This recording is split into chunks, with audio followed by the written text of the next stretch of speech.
Today I'd like to talk a little bit about the left's response to the possible upcoming deal with Iran and the right's response to the possible upcoming deal with Iran. The devil's in the details. I'm not going to get into the Senate aspect of it all. I'm just going to talk about the details themselves as we know it right now. So there are a number of issues that we know that are basically on the table in terms of what Iran has indicated that they would be willing to accept. They're going to decrease the number of centrifuges by 2/3, meaning they're going to go down from 19,000 to about 6,000. And that they're only going to enrich uranium to 3.67%. Now remember I said that before that you need about 4-5% for basically energy development through a nuclear reactor with enriched uranium, and then to get a bomb it's 80 or 90%, something like that. And that we know that they're going to decrease the amount, they're going to ship out the amount of kilograms of enriched uranium they have from 10,000 kilograms to approximately 300 kilograms. Again, an unprecedented amount of decrease in the amount of working uranium that they now have. Now, many nuclear experts, people who know this kind of stuff, much more so than you and I do, have indicated on many, many levels that this is an actually good working plan, that it really does contain. Now, when you say contain, we say it's here. And of course, Iran can change at any time. It isn't a forever plan, but many of the aspects are going to last for a long time. Now, one of the things that makes it amenable to the United States and to the world and to the IAEA is that there will be an unbelievable amount of level of inspections, on-site things that the IAEA is going to be allowed to do in terms of advanced technology, in terms of radio, in terms of sensors, in terms of tagging that's connected to radios. All of this will be done before the agreement is reached, meaning that all of those things that I just mentioned, reduce the amount of working centrifuges, getting rid of some of the uranium, tagging, putting sensors on it, putting radio transmitters on a lot of these things that they're going to still have, because they're going to keep the centrifuges, because at some point in time they can start using that for enriched uranium for energy purposes, not for bomb making purposes. But all of this stuff is out there, so they're even taking the level of inspection to the mines that are processing the uranium or extracting the uranium. So the level of enrichment is way down. The number of centrifuges are way down. We know that the type of centrifuges that they're going to use are the 1970s versions, which are extremely, not chaotic, that's not a good term, rudimentary, let's put it that way. So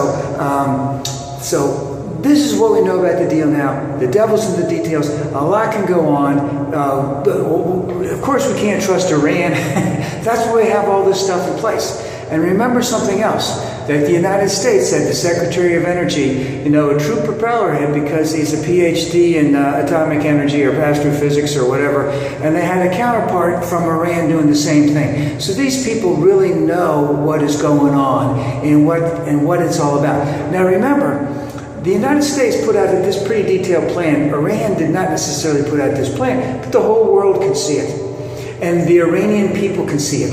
The Iranian people want to get out of these sanctions. They want to be part of the world of nations. They are a Western-style country in the sense that they embrace the West. They embrace Western styles. If I'm not mistaken, two-thirds of the population is under 30 in Iran. This is a young country, and it is going to be driven by Western styles, Western, etc. And the mullahs know they have only so much time. They can play the hard line. They're playing the hard line in all of that area right there. But they need the money. They need access to that money. The only way they're going to do it is if they're going to put up and shut up in terms of the Iran and in terms of this atomic deal.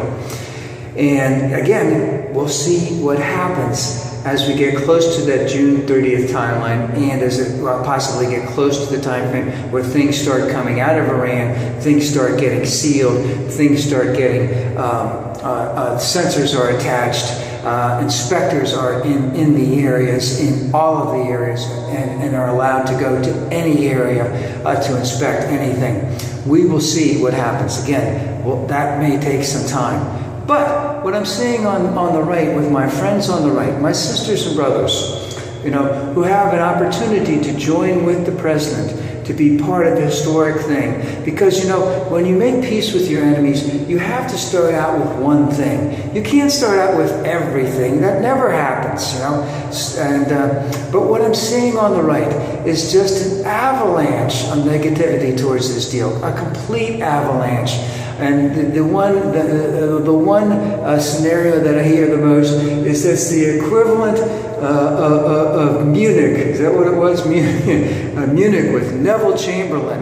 And this, you know, we're making a deal with Hitler, you know, all of this. Oh, you know, I thought we were going to get out of that, but I guess the right wing, they've done their research and they've seen that when you mention Munich, when you mention Chamberlain, when you mention Hitler, that gets the attention of their audience, and that's why they're doing it.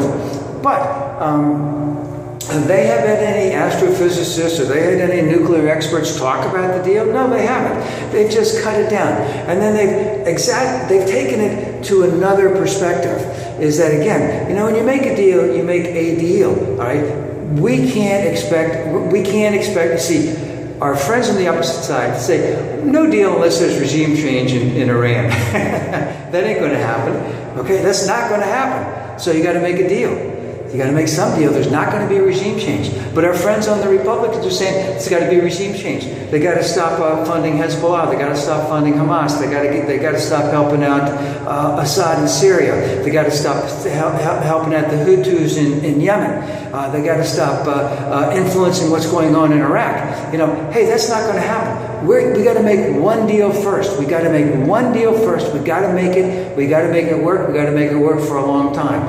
Then we might be able to make another deal. Then it might be more imperative to them to see the advantages of working with the United States and working with all of the countries in Western Europe, China, and Russia. But from our friends on the right side, they don't see anything good with this deal.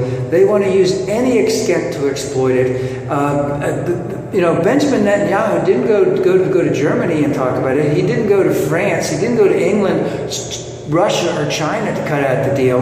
He's doing because why? Because who's the most influential player in the whole thing? The United States. If the United States is not going to be happy, this ain't going to be a deal. So, and of course, the other thing, and I think it's the biggest thing, is they can't let Obama have anything.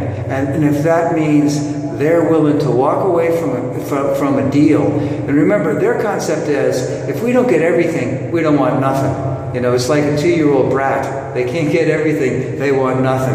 And hopefully they'll get put in their place. Hopefully this deal will come through. Hopefully it was the beginning of an increasing dialogue. Do I expect Iran to change overnight? No, I do not. But it's a start, and that's what's important.